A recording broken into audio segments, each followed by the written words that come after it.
right, shalom, shalom. First and foremost, I'd like to give all praises, honor, and glory unto Yahweh, Bahashim, Yahweh Shai, Bahashim, Rakakadash, double honors to the apostles and the others, great millstone, and salutations to all Akim out there pushing his truth and all truth and sincerity diligently throughout the four corners.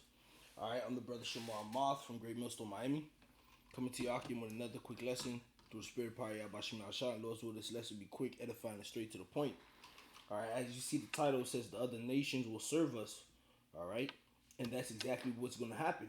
All right, when we read the scriptures in Revelation 13, 9, and 10, which we have queued up, all right, it tells us what? If any man have an ear, let him hear. He that leadeth into captivity shall go into captivity. He that killeth with the sword must be killed with the sword. Here is the patience and the faith of the saints, right? So we've been led into captivity by who? All right, these other nations, man. All right, and when you go to First Maccabees, the second chapter, in the 10th verse, all right, it says what? What nation hath not had a part in her kingdom and gotten of her spoils? Talking about us, man. What nation out there, all right, had not gotten our spoils, man? Have not put their hands to our captivity, man. All right, and the answer is all the nations have, man. All the nations have put their hands to us going into captivity at one point or another, man. Okay, the Hamites have did it, the Moabites have did it, the Ammonites have did it. Okay, all the nations, man, and through the spirit and power of Yahweh Shai, I got a few precepts and a few article headlines which I'm going to put in the description box as well to show that, man.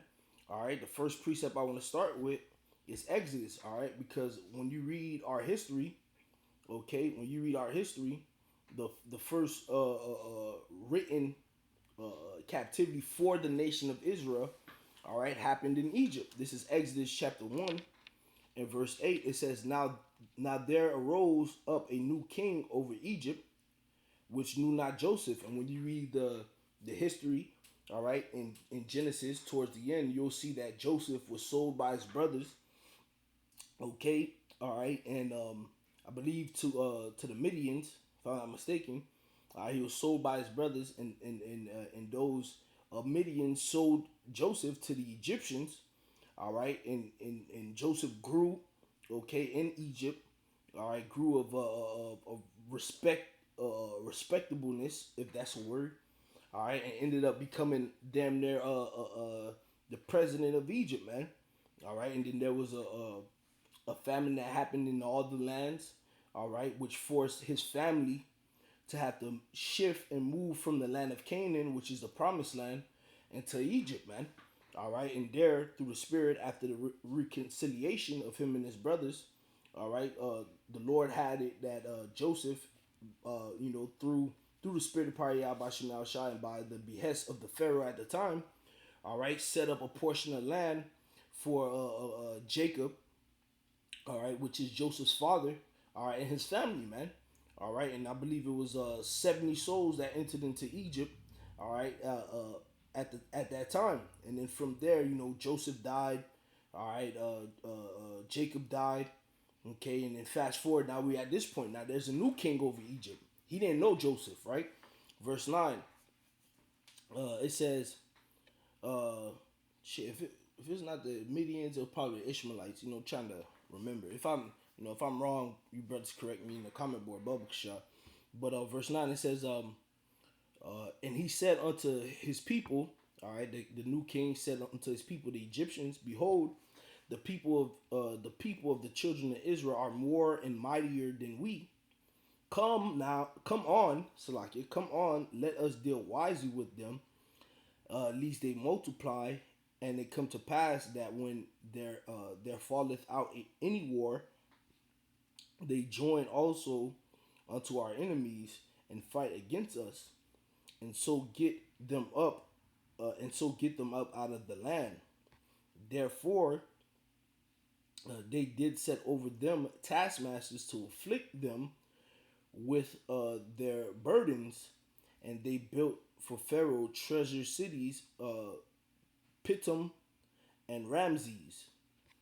But the more they afflicted them, the more they multiplied and grew, and they were grieved because of the children of Israel. Now the Egyptians made the children of Israel to serve with rigor. Okay, so we were made servants, we were made slaves. Okay, and they made their lives bitter with hard bondage. Okay, hard bondage, slavery, in mortar and in brick, and in all manner of service in the field. All their service, wherein they made them serve, was with rigor.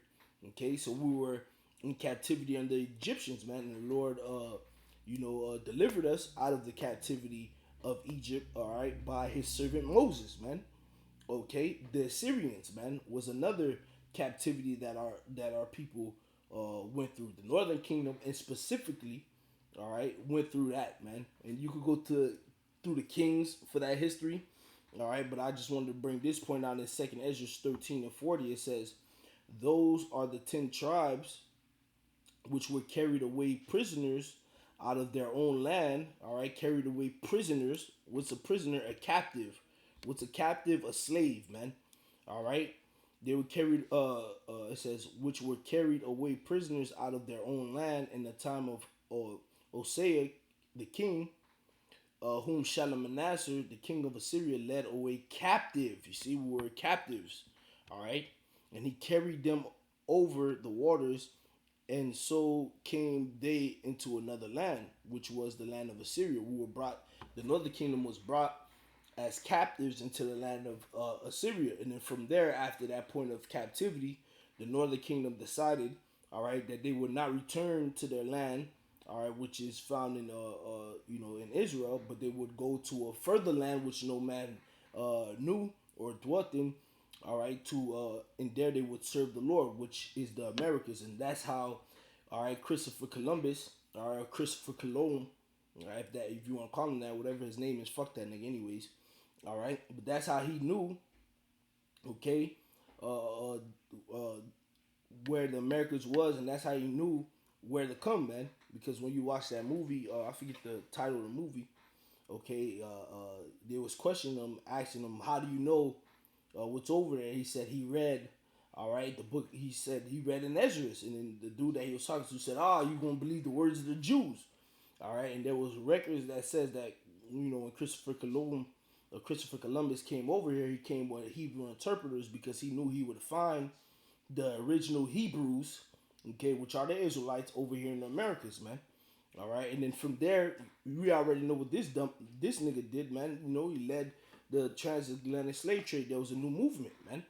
Okay, but all right, just to show these different nations that them put their hands at us going into captivity. All right, we done seen the Egyptians put us in captivity. The Assyrians done put us in captivity, right? The Babylonians had put us in captivity. 2 Kings 24:10. At that time, the servants of Nebuchadnezzar, king of Babylon, came up against Jerusalem, and the city was besieged. And Nebuchadnezzar, king of Babylon, came against the city, and his servants did besiege it. And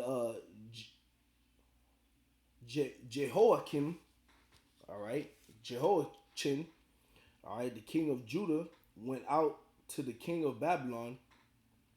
Okay, he and his mother and his servants and his princes and his officers, and the king of Babylon took him in the 8th year of his reign. And he carried out thence all the treasures of the house of the Lord Yahweh, and the treasures of the king's house, and cut in pieces all the vessels of gold which Solomon king of Israel had made in the temple of the Lord Yahweh, as the Lord Yahweh had said. And he carried away all Jerusalem, and all the princes, and all the mighty men of valor, even 10,000 captives, and all the craftsmen and smiths. None remained save the poorest sort of the people of the land. Which is crazy because when you read Daniel, all right, it tells you that, man. All right, Daniel was amongst those princes, man. All right, and his companions, man. All right, and all the poor of the land that was left in the land of Jerusalem. All right, they were in the captivity too because they were what, tributaries. All right, they became tributaries under the Babylonian rule, man. Okay, Babylon had control over that whole land. All right, So whether you want to say, oh, some of us remain in our land, how can we be captives when we're in our land? Or some of us went away to Babylon. The whole everybody that was in the realm of Babylon was captives to the Babylonians, man. Okay, the Babylonians had power. They conquered, all right, the known world at the time, man. Okay, verse 15. And he carried away Jehoiachin to Babylon, and the king's mother, and the king's wives, and his officers, and the mighty of the land. Those carried he into captivity from Jerusalem to Babylon. Okay, and all the men of might, even 7,000, and craftsmen and smiths 1,000, all that were strong and apt for war, even them the king of Babylon brought captive to Babylon. So we were captives under the Babylonians, man. So now we see what the Egyptians had us in captivity, the Assyrians had us in captivity, the Babylonians had us in captivity. All right, what was the what reign came after the Babylonians? The Persians, man. The Persians had us in captivity. All right, because they took over the realm of Babylon. All right, but that was short because not too long after that, the Lord allowed us to go back home to rebuild. Okay, and when we got home and we rebuild, all right, in future time, in future history, what happened, man? The Greeks came through and came into power, man, and we were under their rule, okay, by the hands of the Seleucid Empire, Antiochus and them niggas, man. All right, and you could read the book of Maccabees, all right, for that history. Okay, and then after that was what? The Romans, all right, which we already know how that went. Okay, there was the heavy taxations, all right, the time of Yahushua when he was on earth, man. The Romans was going through and just fucking us up, man. All right, taxing us to death, man. They set puppet leaders in our land, okay, had and all that extra shit, man. We were under their rule too, all right, which the Greeks and the Romans were Edomites, man. So we see that what the self-proclaimed white man bit was it had us in captivity back then, man. Okay. A key note that I wanted to add is we were also under oppression. All right, we were also being oppressed by the Midians and the Philistines, the Ammonites and the Moabites in the time of the judges as well, man. Which oppression is another form of captivity, man. We had no might in our hands, and them niggas was just having their way with us, man. Okay. Now all that we see a quick little history, a quick glimpse in history of us being in captivity under these different nations, man, which leads us to these more modern times where we're still under captivity as of today, man. All right, the scriptures say we are yet in captivity as of today, man. Roughly paraphrase in Baruch, man. Okay, under the Edomites and all the other nations that had a hand in completing the slave trade that Esau had started, man. All right, which I have a few of these tabs open, which again I'll put these in the description box. All right, the transatlantic slave trade, man. All right, where we were transferred from Central and West Africa, all right, and brought to the Americas, man. Okay, the Portuguese had their hands in it. Those are Edomites. The French had their hands in it. Edomites. British had their hands in it. Edomites. All right, some of our own people, all right, were selling us into captivity, as along with the Hamites, man, that were in that region, man. Okay, all right, were taking us, all right, and selling us to Esau, all right, and Esau was shipping us over here, all right, to the Americas, man. All right, we also have what the trans-Sahara slave trade or the sub-Saharan slave trade. Okay, it says the trans-Sahara slave trade, also known as the Arab slave trade. All right, so we had the Arabians, man. All right, had their hand in putting us down and had their hand in putting us in captivity, man. Okay, it says also known as the Arab slave trade was a slave trade in which slaves were transported across the Sahara Desert. Most were moved from sub-Saharan Africa, Slovakia, to North Africa to be sold to Mediterranean and Middle Eastern civilizations. A small percent went other directions. Okay, all right. So we were sold all throughout those regions, man. All right. Elam had a hand in our captivity as well. Them niggas can't hide because I did did a little research earlier.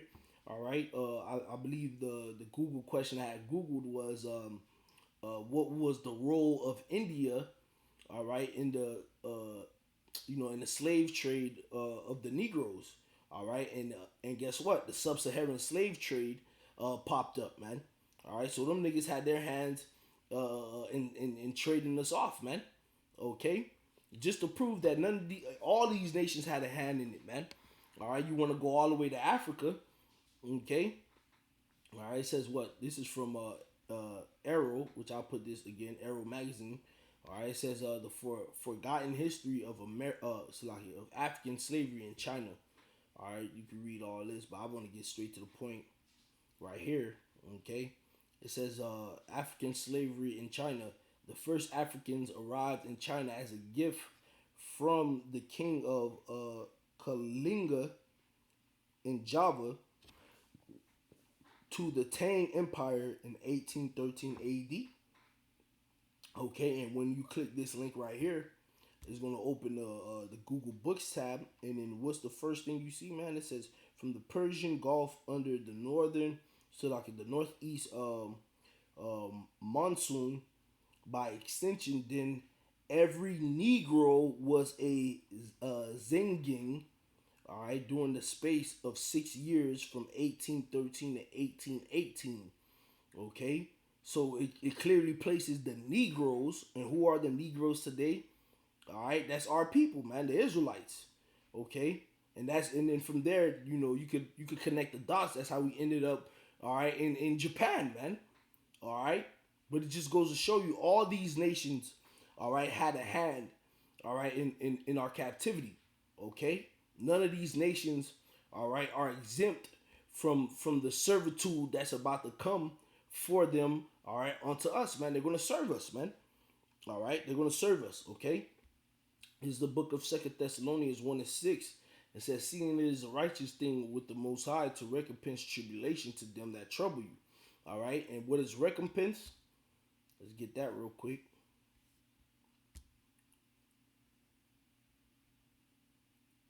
All right, recompense. All right, it says in a good sense to repay, to requite. In a bad sense, penalty and vengeance. All right, so we're gonna repay them. All right, we're gonna repay them. All right, adequately by putting them in chains. All right, we're gonna take vengeance and give them their penalty. They're gonna have to become our slaves. All right, when Yahweh Shah returns, man. Okay, the book of Isaiah 14, man. Isaiah 14:2. Well, I start at 1. It says, "For the Lord Yahweh will have mercy on Jacob and will yet choose Israel and set them in their own land, and the strangers shall be joined with them." And the strangers here is talking about the Israelite foreigners. All right, all right. It says, "And they shall cleave to the house of Jacob."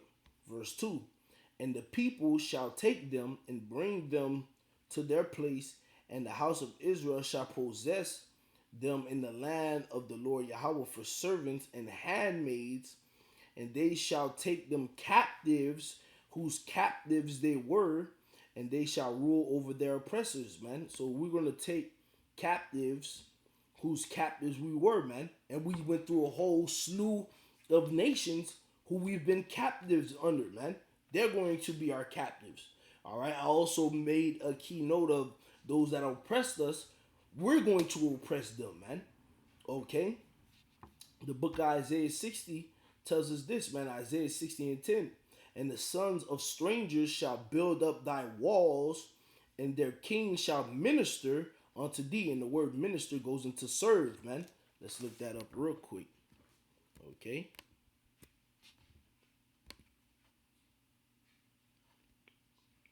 Why would they look up minister? Let's do this instead.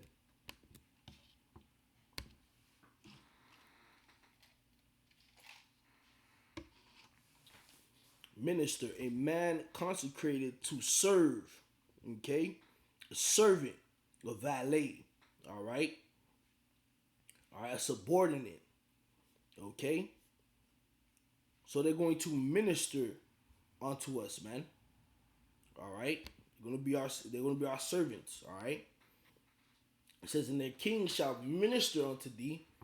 For in my wrath I smote thee, but in my favor have I had mercy on thee. Therefore thy gates shall be open continually; they shall not be shut day nor night, that men may bring unto thee the forces of the Gentiles, and that their kings may be brought. For the nation and kingdom that will not serve thee shall perish. Yea, those nations will be utterly waste. All right. Verse 13 it says, the glory of Lebanon shall come unto thee, the fir tree, the pine tree, and the box together, to beautify the place of my sanctuary, and I will make the place of my feet glorious. The sons also of them that afflicted thee shall come bending unto thee, a true blessing. Okay? And all they that despise thee shall bow themselves down at the soles of thy feet, and they shall call thee the city of the Lord Yahweh, and Salaki, the Zion, all right, or the monument of the Holy One of Israel, man. So again, we see that what these other nations are going to be our servants. They're going to bow. They're going to bow to us. They're going to build our cities, man. All right, they're going to bring in goods onto us, man. Okay. Isaiah chapter 45 and verse 14. Okay, it says, thus saith the Lord Yahweh, the labor of Egypt and the merchandise of Ethiopia and the Sabians, men of stature, shall come over unto thee, and they shall be thine. They shall come after thee in chains, they shall come over, and they shall fall down unto thee. They shall make supplications unto thee, saying, surely God, or surely the Most High, is in thee, and there is none else. There is no God. Verily, thou art a power that hidest thyself, O power of Israel, the Savior. All right. They shall be ashamed and also confounded, all of them that shall go to like it says, all of them they shall go to confusion together, that are makers of idols. All right, so we see that they're going to be brought to us in chains, man. They're going to be falling down on at our feet. Okay, and that's what happens when a king receives a slave. So again, they're going to be our servants. Okay, the book of Isaiah chapter 49 and 23, it says what? And the kings shall be thy nursing fathers, and their queens thy nursing mothers. They shall bow down to thee with their faces towards the earth, and lick up the dust off thy feet. And thou shalt know that I am the Lord Yahweh, for they shall not be ashamed that wait for me, man. All right. So again, the Lord is showing us that these nations, all right, they're gonna be our what? Our servants. They're going to serve us. They're going to be our slaves. Jeremiah 30 and 16. Therefore, all they that devour thee shall be devoured, and all thine adversaries, every one of them shall go into captivity. And they shall, and they that spoil thee shall be a spoil, and all that prey upon thee will I give for a prey. All right. So that's the end of the lesson. Lord's will, this was edifying. All right. Again, I want to give all praises, honor, and glory unto Yahweh, Bahashim, Yahweh Shai, Bahashim, Rachak Wadash, double honor to the apostles and the elders, the great millstone, and salutations to all like him out there pushing this truth and all truth and sincerity diligently throughout the four corners. Shalom.